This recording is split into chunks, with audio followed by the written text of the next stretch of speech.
안녕하세요. 짜몽쌤입니다. 이번 시간에는 지난번 모형 분석 영상에서 다루지 않았던 협동학습 관련된 모형들을 중점적으로 다뤄보도록 하겠습니다. 협동학습과 관련된 다양한 모형들은 사회과 교육의 이론과 실제, 그리고 협동학습의 이해와 실천을 참고해서 내용을 정리했는데요. 각각의 모형별로 제가 어떤 교재를 중심으로 정리했는지 적어놨으니 그 내용까지 함께 참고해 주시면 감사하겠습니다. 자, 그러면 첫 번째 모형인 과제중심 협동학습 직소 모형으로 들어가 보도록 할게요. 직소 모형 같은 경우는 시험에도 굉장히 자주 출제가 됐었는데요.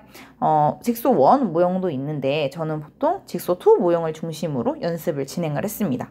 물론 직소 1에 대해서도 연습을 진행하긴 했지만 두 개의 비중 중에 뭐가 더 높은 비중으로 연습했냐라고 하신다면 직소 2를 중심으로 연습을 많이 했던 것 같아요. 그래서 이번에 정리한 모형에도 직소 2를 중심으로 정리를 해왔습니다. 직소 2 모형 같은 경우는 여기 나와 있듯이 사회과 교육의 이론과 실제에 나온 절차와 내용 정리를 참고해서 내용을 분석했습니다. 전반적인 모형의 단계는 이렇게 나와 있고요. 보다 자세하게 들어가서 각 절차별로 어떤 내용들이 들어있는지 확인해 보도록 할게요. 첫 번째 단계는 모집단 형성하기 및 합습단원 전체 읽기입니다. 여기서 교사는 이질적인 학생들을 4명씩 모집단을 구성한다 라고 나와 있는데요. 처음에 모집단을 구성할 때 이질적인 구성이다 라는 것이 굉장히 특징적이라고 생각했기 때문에 이 이질적 구성에 대한 내용을 발문으로서 한번 언급을 하고 지나갔습니다. 예를 들자면 학생들에게 자, 선생님이 여러분들의 특징들을 고려해서 이질적으로 모듬을 구성하였습니다. 자기가 어떤 모듬에 속해 있는지 한번 확인해 보도록 할게요. 이런 식으로 이야기를 함으로써 학생들이 서로 이질적인 형태로 모듬이 구성되었다라는 것을 알 수 있게끔 발문을 하였습니다. 자, 이렇게 모둠을 구성하고 나면 교사는 학습 내용 전체가 기록된 전체 학습지와 자료를 학생들에게 배부한다 라고 나와 있습니다. 그렇다면 당연히 우리가 시험 문제를 예측했을 때 전체 내용이 반영되어 있는 전체 학습지가 자료로 제공돼야겠구나 라는 것을 예측할 수 있습니다.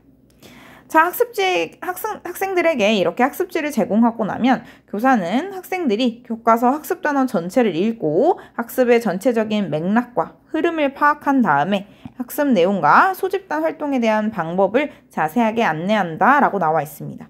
그렇다면 여기서의 교사의 역할은 학생들이 학습 내용의 전반적인 맥락과 흐름을 파악할 수 있도록 안내를 해야겠고요. 그 다음에 어떻게 오늘 활동이 이루어지는지 활동 방법에 대해서도 안내가 진행이 돼야겠죠. 자, 그 다음에 여기서 학생들이 특징적인 것은 학생들이 서로 간에 의논을 해서 내가 어떤 전문가 주제를 담당할 것인지 자율적으로 정하는 게 굉장히 특징적이다라고 볼 수 있습니다. 그래서 학생들이 이렇게 자율적으로 주제를 정하기 때문에요. 그 과정에서 갈등이 발생할 수 있고 이걸 어떻게 해결할 것인가에 대해서 순회 지도를 할 수 있다라고 생각을 했습니다. 그래서 예를 들어 선생님이 지금 5분 주도록 할 테니까 모둠 내에서 자율적으로 자기가 어떤 전문가 주제를 담당할 것인지에 대해서 정하는 시간 갖도록 해볼게요 라고 한 다음에 어떤 모둠에서 주제 선택에 있어서 갈등이 발생했다고 가정을 하는 거죠. 그래서 예를 들면 지금 이해 모둠에 무슨 문제가 있는 것 같은데 어떤 문제인지 선생님한테 설명해 줄 수 있나요? A랑 B 학생이 주제 1을 동시에 하고 싶어 했군요. 그렇다면 우리 학생 A는 왜 주제 1을 선택하고 싶었나요? 자기의 진로와 연관이 되어 있기 때문에 주제 1을 탐구해보고 싶다는 생각이 들었군요. 그렇다면 학생 B는 왜 주제 1을 탐구해보고 싶었나요? 다른 주제들에 비해서 주제 1이 조금 더 쉬운 내용이라고 생각했기 때문에 선택하고 싶었군요. 선생님이 보기에는 학생 A도 학생 B도 뭔가 타당한 이유를 갖고 주제 1을 선택하고 싶어 하네요. 자, 그런데 모든 학생들이 각각 서로 다른 주제를 선택해야 된다라고 선생님이 했는데 그렇다면 이 상황을 어떻게 해결할 수 있을까요? 우리 학생 B가 지난번에 학생 A가 한번 양보해 준 게 기억이 난다고 하네요. 저번에 친구가 학생 A가 자신한테 양보를 해줬으니까 이번엔 학생 B가 양보를 하고 싶다고요. 좋습니다. 여러분 이렇게 서로 배려하고 양보하는 모습이 아주 멋있네요. 이런 식으로 진행을 하면서 학생들 간의 주제 선택에 있어서 갈등이 발생했고 그걸 해결해 나가는 과정에 있어서 양보와 배려의 가치를 중심으로 해결하는 모습을 순회 지도에 담았습니다. 물론 실제 현장에서는 이렇게 갈등상이 발생했을 때 서로 이렇게 원만하게 해결을 안 될 수도 있겠지만 우리는 시연이니까요. 시연 내에서 양보와 배려의 가치를 강조하면서 문제가 해결됐다라고 가정하면서 시연을 진행을 하였습니다. 자, 그 다음에 두 번째 단계로 넘어가면요. 전문가 집단에서 학습하기가 나옵니다. 여기서는 학생들이 모집단을 떠나서 같은 전문가 주제를 학생들끼리 모여서 전문가 집단을 형성한다라고 나와 있습니다. 자, 여기서 각각의 전문가 집단들은 전체 학습지의 하위 주제와 문제 중에 자신이 선택한 문제에 대해서 서로 협력해서 학습을 하죠. 그 다음에 모집단으로 돌아가서 이걸 다른 학생들에게 가르쳐야 되기 때문에 가르치는 연습까지 진행할 것입니다. 자, 그렇다면 여기서는 당연히 시연 문제로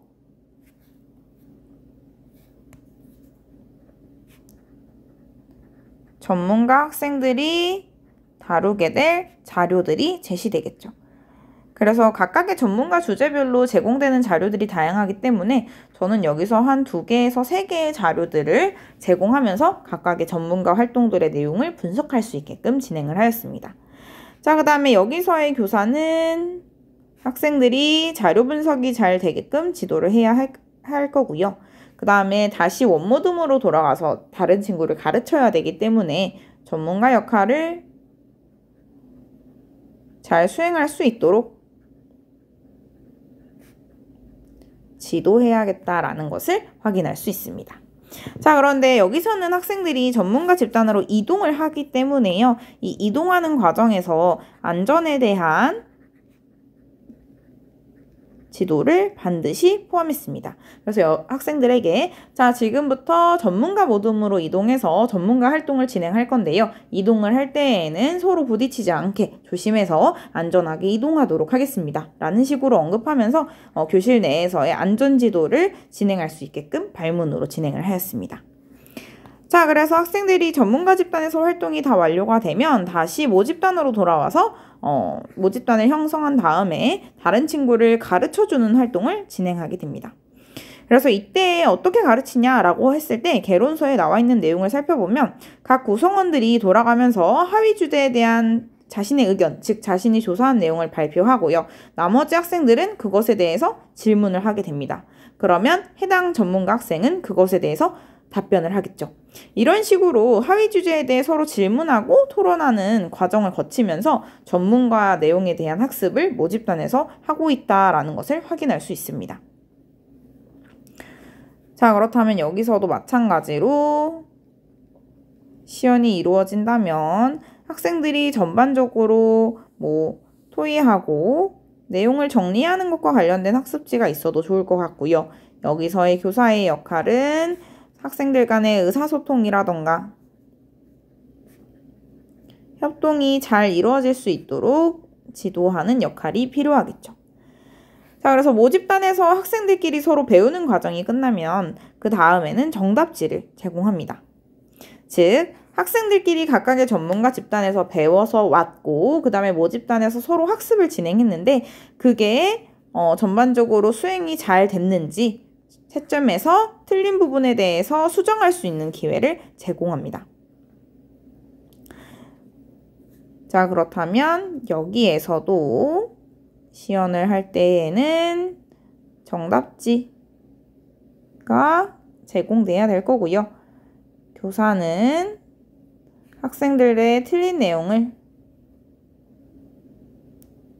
파악하고 이거에 대해서 토론이 진행될 수 있게끔 지도를 해야겠다라는 걸 확인할 수 있습니다. 자, 여기 나와 있는 내용은 다른 내용이 포함돼서요. 요거는 삭제하도록 하겠습니다. 자, 이렇게 정답지 확인까지 들어가면 그 다음으로는 개별평가가 진행이 됩니다. 그래서 내가 제대로 학습했는지에 대해서 퀴즈, 형성평가를 실시하고요.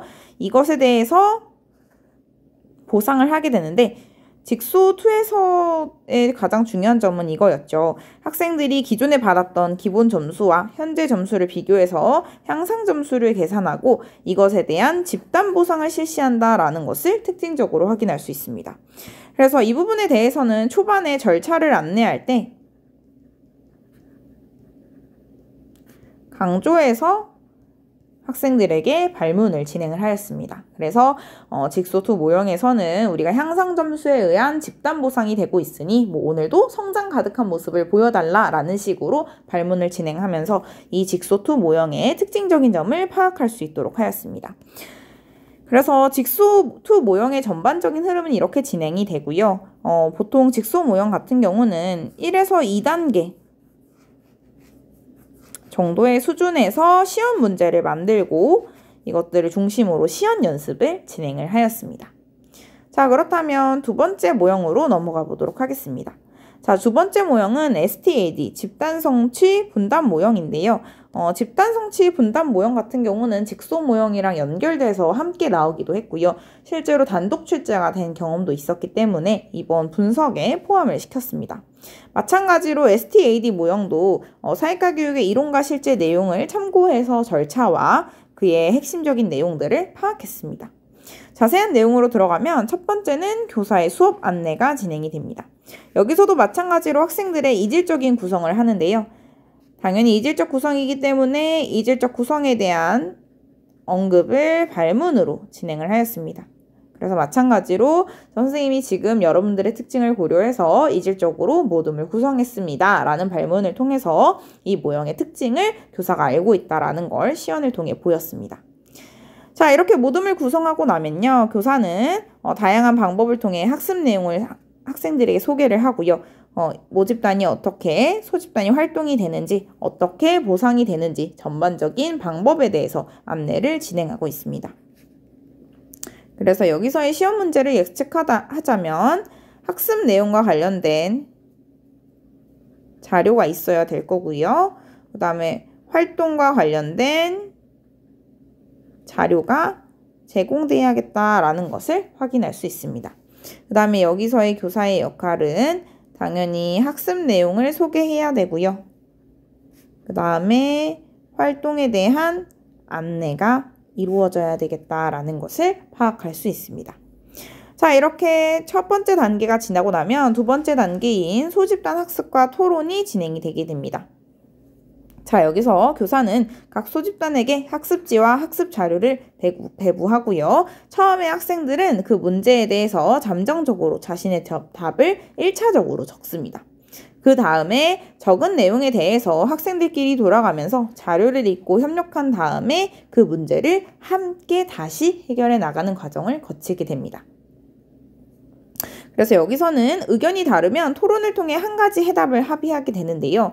이 합의의 과정이 잘 이루어져야 되기 때문에 실제 개론서에서는 소집단별로 한 장의 학습지만 나누어 주도록 하는 것이 좋다라고 나와 있습니다. 즉 학생들이 모둠 내에서 하나의 학습지를 가지고 서로 토의 토론을 통해 그 문제를 공통적으로 협력적으로 해결해 나간다라고 확인할 수 있죠. 그렇다면 여기서의 시험 문제도 마찬가지로 학습지와 학습 자료가 주어져야 될 거고요. 교사는 집단 내에서 토의 토론이 잘 이루어지고 있는지, 이거에 따라서 문제에 대한 해결이 잘 이루어지고 있는지 파악하는 역할을 해야겠죠. 자, 이렇게 집단 내에서 토의 토론과 학습이 진행이 되고 나면 그 다음에 정답지를 제공해서 답을 확인하게 됩니다. 그래서 마찬가지로 답이랑 비교해서 틀린 내용이 있다면 그게 왜 틀렸는지에 대해서 함께 토론하고 토의하면서 문제를 다시 한 번 더 해결해 나가는 과정을 거치게 됩니다. 그렇다면 이때도 마찬가지로 교사는 정답지와 관련된 자료를 제공해야 될 거고요. 그 다음에 학생들이 틀린 내용에 대한 수정이 잘 이루어질 수 있도록 지도를 해야 될 것 같습니다. 자, 그 다음으로 평가가 끝나면 개별 평가가 진행을 하게 되는데요. 오늘 내가 배운 내용이 얼마나 잘 이해를 하고 있는지 개별적으로 형성평가를 통해서 퀴즈를 풀게 됩니다. 그 다음에 퀴즈를 풀고 나면 직소모형과 마찬가지로 향상점수에 의한 집단 보상을 통해서 학생들에게 보상을 진행하고 있습니다. 그래서 STAD 모형 같은 경우는 전반적으로 학습 내용에 대한 안내가 뚜렷하게 진행이 되고 있기 때문에 전체 내용에 대해서도 시연을 진행을 했고요. 아니면 정답지 확인하기까지의 단계를 중심으로도 시연 문제를 만들고 시연을 진행을 하였습니다. 그래서 여기에서는 학습 내용에 대한 안내가 교사의 설명으로 진행이 되고 있기 때문에 기본적인 교과서 내 학습 내용을 어느 정도 교사가 파악해야 된다, 수험자가 파악해야 된다라는 것도 중요하게 보셔야 될 점인 것 같습니다. 자, 마지막으로 찬반 논쟁 협동학습 프로콘 모형에 대해서 진행을 해보도록 하겠습니다. 프로콘 모형 같은 경우는 협동학습의 이해와 실천,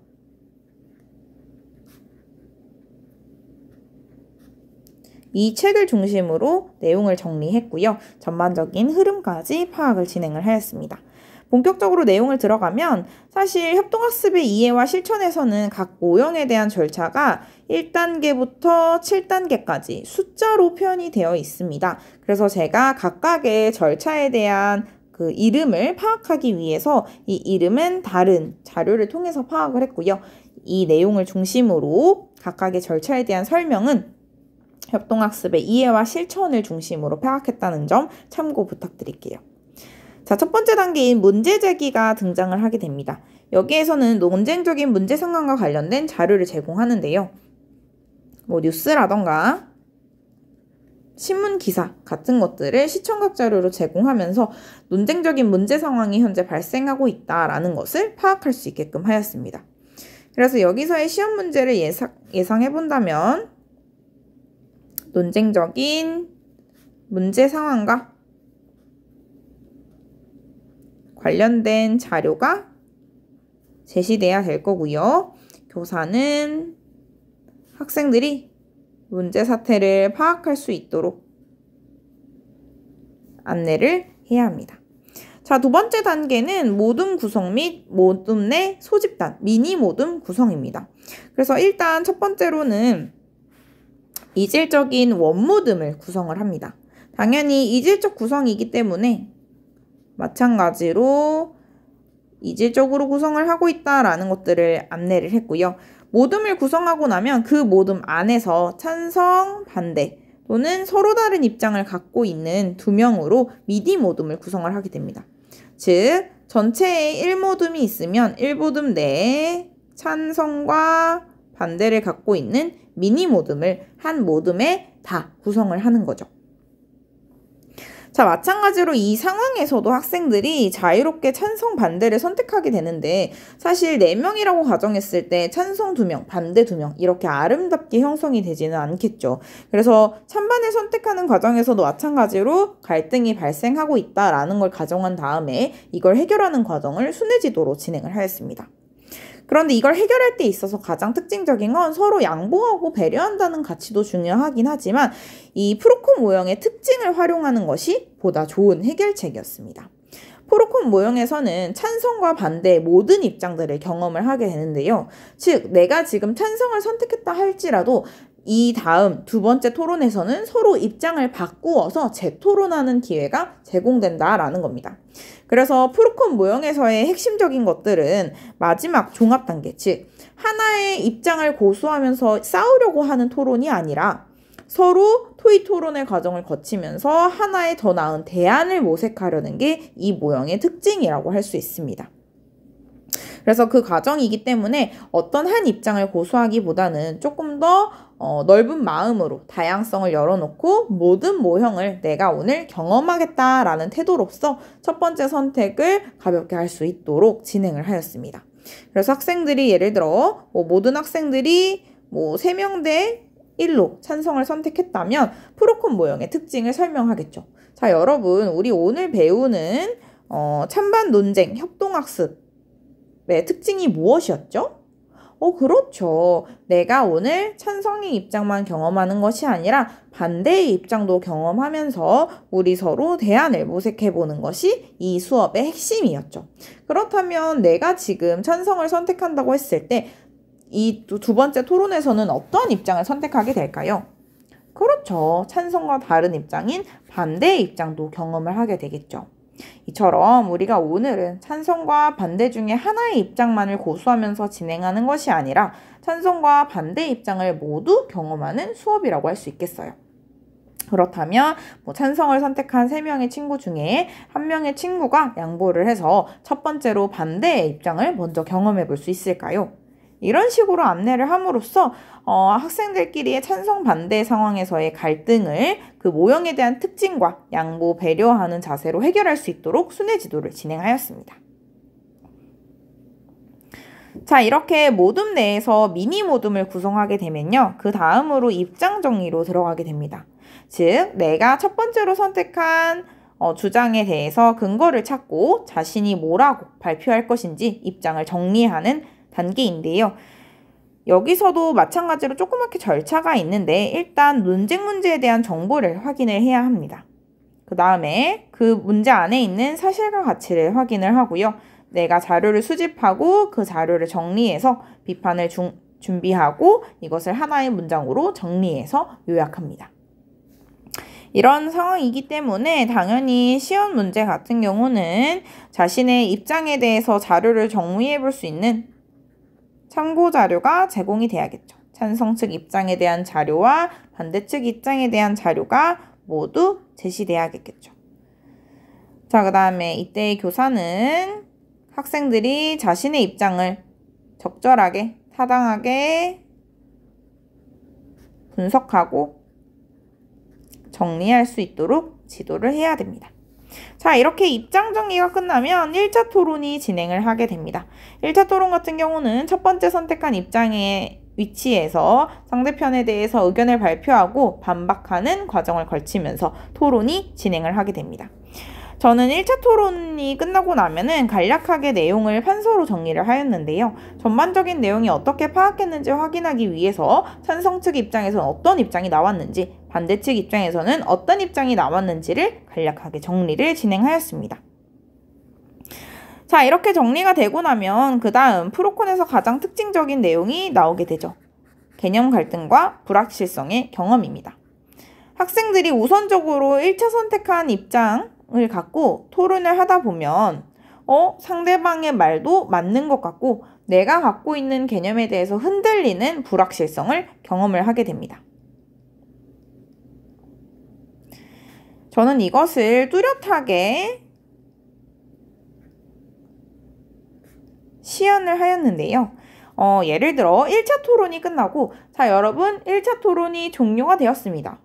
그런데 여러분 지금 표정이 굉장히 안 좋네요. 무슨 문제가 있나요? 우리 맨 뒤에 앉아있는 철수가 한번 이야기해 볼까요? 지금 철수가 뭐라고 얘기했냐면 선생님, 저는 이 주제에 대해서 찬성 측 입장에서 이야기를 했는데요. 반대 측 친구들의 말을 듣고 나니까 반대 측 입장도 좀 맞는 것 같아요. 그래서 찬성 측 입장이 맞는지 반대 측 입장이 맞는지 잘 모르겠어요 라고 이야기해 주네요. 맞아요. 여러분이 경험한 것이 바로 개념 갈등에 대한 불확실성입니다.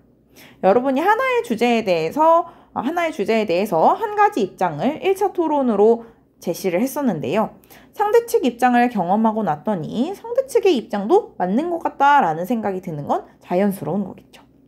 자, 그래서 여러분들의 이러한 불확실성을 해결하기 위해서 이번에는 그러면 입장을 서로 바꾸어서 다시 토론을 진행해 보도록 할 거예요.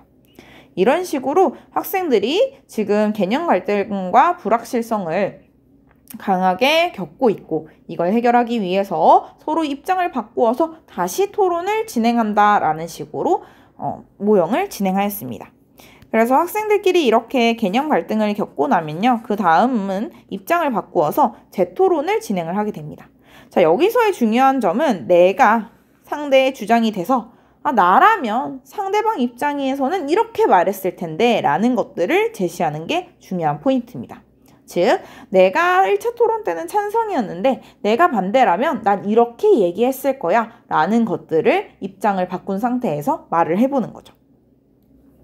자, 이렇게 서로 상반된 입장이 되어보는 것은 결국 모둠의 의견을 집약, 종합하기 위한 결론이기 때문에 서로 대립하는 디베이트 토론의 형식이 아니라 종합하고 더 나은 대안을 만들어가는 과정임을 학생들에게 한 번 더 안내를 시켰습니다. 자, 이렇게 재토론을 진행을 하고 나면 다시 원모둠으로 종합을 해서 전체적으로 우리 모둠 내에서 어떤 의견이 나와 있는지 재개념하고 재조직해서 하나의 주장으로 통합하는 과정을 겪게 됩니다. 즉, 프로콘 모형 같은 경우는 찬성이나 반대 한 가지 입장을 고수하는 디베이트 토론 방식이 아니라 찬성과 반대의 모든 입장을 경험하고 그것을 통해서 하나의 종합된 의견을 도출하는 모형이다라는 것을 여기서 확실하게 보여줄 수 있는 거죠. 그래서 저 같은 경우는 프로콘 모형을 진행할 때 개념 갈등과 불확실성까지 주로 연습을 진행을 하였고요. 전반적으로 초반에는 종합의 단계까지 큰 틀에서 진행을 하기도 하였습니다. 그런데 이거는 시간 관계상 부족했기 때문에 보통 1차 토론에서 개념 갈등과 불확실성까지 경험하는 단계에서 시연을 마무리하고 연습을 진행을 하였습니다. 자, 이렇게 지금까지 저번 영상부터 다양한 모형들에 대해서 여러분들께 제가 정리한 분석 방법을 소개해 드렸는데요. 이건 제가 개별적으로 진행했던 분석 방법이기 때문에 제가 했던 방식을 참고해서 여러분들에게 맞는 모형 분석 방법을 정립하시면 좋을 것 같습니다. 사실 모형에 대한 이해가 제대로 돼야 시연에서 수험자가 어떻게 역할을 수행할지, 그 다음에 자료를 어떻게 활용할지, 더 나아가서 판서 구조화를 어떻게 할 수 있을지 이러한 내용들이 보다 정확하게 파악이 된다고 볼 수 있습니다. 그래서 시간이 조금 오래 걸리더라도 개론서를 반드시 옆에 두고 끊임없이 살펴보면서 시연 절차에 대한 이해와 전반적인 모형의 흐름을 이해하시길 추천드립니다. 오늘도 긴 영상 시청해주셔서 감사하고요. 다음에는 또 다른 영상으로 찾아뵙도록 하겠습니다. 감사합니다.